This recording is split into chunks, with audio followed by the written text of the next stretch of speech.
پنجاب کا تاریخی پس منظر۔ پنجاب انسانی آبادی کے لحاظ سے دنیا کا نہایت ہی قدیم خطہ ہے۔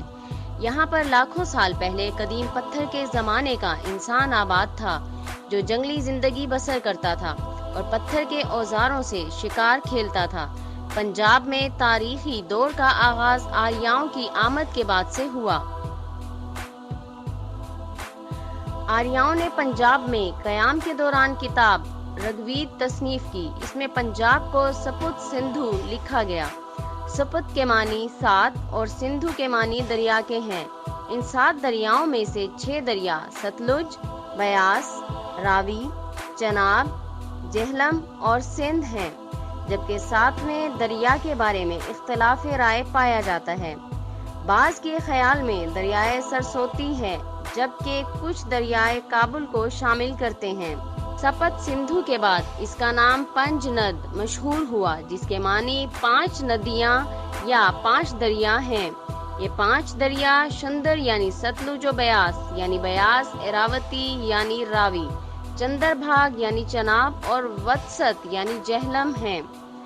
پنجاب پنجند کا فارسی ترجمہ ہے۔ پنجند کا لفظ مہابھارت اور مابعد لٹریچر میں بھی شامل ہے۔ آج کل پنجند اس مقام کو کہتے ہیں جہاں پنجاب کے 5 دریا ملتے ہیں۔ پنجاب کے بعض علاقوں کے لیے آریہ واد بہلیک یا بہلیک کا نام بھی تاریخ میں استعمال ہوا ہے۔ بہلیک یا بہیک پنجاب کا ایک قدیم قبیلہ تھا۔ قبیلوں کے اعتبار سے پنجاب کے بعض مخصوص خطوں کا نام مدر دیس، مدر قبیلہ کی نسبت سے بھی رہا۔ کوروں اور پانڈووں کی لڑائیوں کے زمرے میں بھی پنجاب کا نام پنجال میں بھی ملتا ہے۔ یونانیوں کے عہد میں اس کو پینیٹا پوٹامیا بھی کہا جاتا رہا، یعنی 5 دریاؤں کی سرزمین۔ اس کے بعد اسے ٹکی دیس کہا جاتا رہا۔ مشہور چینی سیاح ہیون سانگ کی 7ویں صدی عیسوی میں ہندوستان آمد کے وقت پنجاب کا یہی نام رائج تھا۔ بعض سنسکرتی ماخذوں میں پنجاب کے لیے پنج امبو کا لفظ بھی استعمال ہوا ہے۔ پنج امبو کے معنی بھی 5 پانیوں کی سرزمین ہے۔ مغل بادشاہ اکبر کے عہد میں پہلی بار اس سرزمین کو پنجاب کے نام سے موسوم کیا گیا۔ پنجاب کے مذکورہ تمام قدیم نام صفحہ ہستی سے معدوم ہو گئے اور اس کا نیا فارسی نام پنجاب آج تک زندہ و پائندہ ہے۔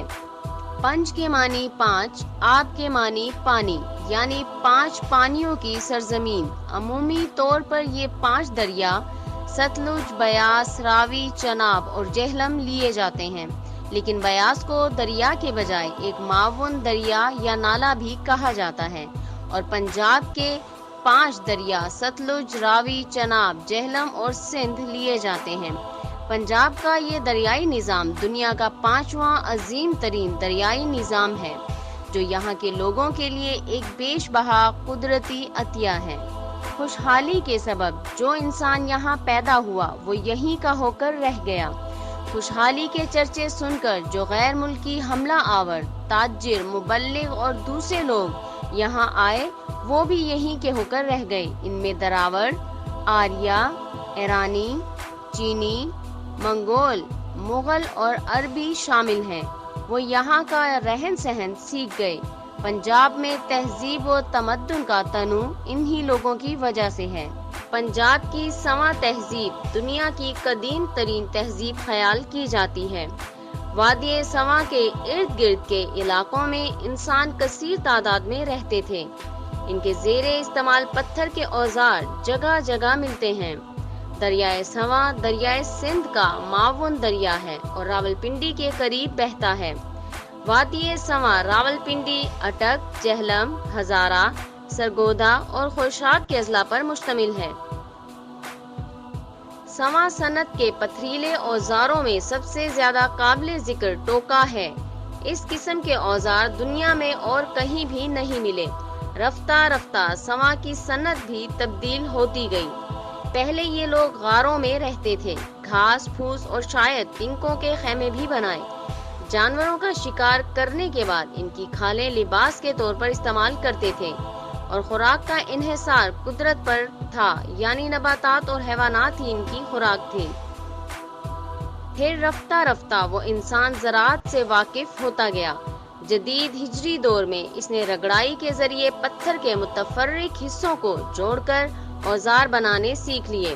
اس دور میں لوگ باقاعدہ مکانات بنا کر چھوٹی چھوٹی بستیوں کی شکل میں آباد ہو گئے تھے، اور آبادی کا خاصا بڑا حصہ مکمل خانہ بدوشی چھوڑ کر نیم آباد ہو چکا تھا۔ بارش زیادہ ہوتی تھی اور وسیع جنگلات موجود تھے۔ جدید ہجری دور کے بعد ابتدائی ہڑپائی دور کا آغاز ہوتا ہے۔ اس کا زمانہ 4000 سال کاف میم سے لے کر 2370 سال کاف میم مقرر کیا گیا۔ اس دور میں شہری معاشرے کا آغاز ہو گیا۔ انسان خانہ بدوشی کی زندگی ترک کر کے اجتماعی آبادیوں میں رہائش پذیر ہو گئے تھے۔ انہوں نے پودے اگانے اور گھروں میں جانور پالنے بھی شروع کر دیے تھے۔